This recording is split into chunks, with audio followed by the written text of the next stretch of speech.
ആര് പറഞ്ഞു പരിപോണ്ടത്? ആരും ഞാൻ പറഞ്ഞിട്ടില്ല ഇതുവരെ.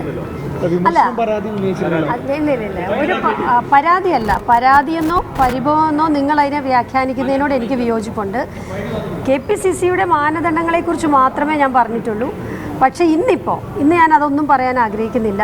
ഇന്ന് UDFനെ സംബന്ധിച്ച്, കോൺഗ്രസിനെ സംബന്ധിച്ച് ഞങ്ങൾക്ക് വിജയത്തിൻ്റെ ദിവസമാണ്. കൊച്ചി നഗരസഭയിലേക്ക് UDF ഭരണത്തിലേറുന്ന ദിവസമാണ്. ജനങ്ങൾ ഞങ്ങളെ ഏൽപ്പിച്ച ഏറ്റവും വലിയ ഉത്തരവാദിത്തമാണിത്. ഞങ്ങൾ ഒറ്റക്കെട്ടായി എല്ലാവരുമുണ്ട്, ഘടകകക്ഷികളുണ്ട്, ഞങ്ങളുടെ കൗൺസിലേഴ്സുണ്ട്, ഞങ്ങളെല്ലാവരും ഒറ്റക്കെട്ടായി കൊച്ചി നഗരസഭയുടെ ഭരണം ഏറ്റെടുക്കാൻ പോവുകയാണ്. അതിന് നിങ്ങളുടെ എല്ലാവരുടെയും സഹകരണം ഞാൻ അഭ്യർത്ഥിക്കുകയാണ്. അല്ല, അതൊന്നും ഇപ്പോൾ പറയുന്നില്ല. അതൊക്കെ ഞാൻ ഓൾറെഡി പറഞ്ഞിട്ടുണ്ടല്ലോ. അതിൽ നിന്നൊന്നും പിന്മാറിയിട്ടൊന്നുമില്ല. പക്ഷേ ഇന്നത്തെ ദിവസം ഞങ്ങൾക്ക് വിജയത്തിൻ്റെ ദിവസമാണ്. ജനങ്ങൾ തന്ന വലിയ വിജയത്തിൻ്റെ ദിവസമാണ്. അത് ഞങ്ങൾ ഇന്ന് ജനങ്ങൾക്ക് വേണ്ടി ഇന്ന് ഞങ്ങൾ അധികാരമേൽക്കുകയാണ്.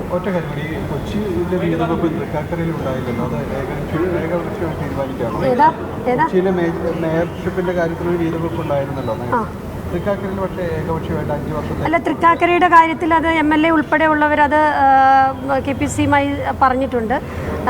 നമ്മൾ ഒരേ മാനദണ്ഡത്തിൽ വേണം തൃക്കാക്കരയിലായാലും കൊച്ചിയിലായാലും ചെയ്യാൻ.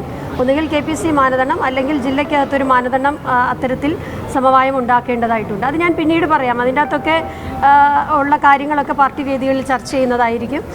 മറ്റൊന്നും പറയാനില്ല.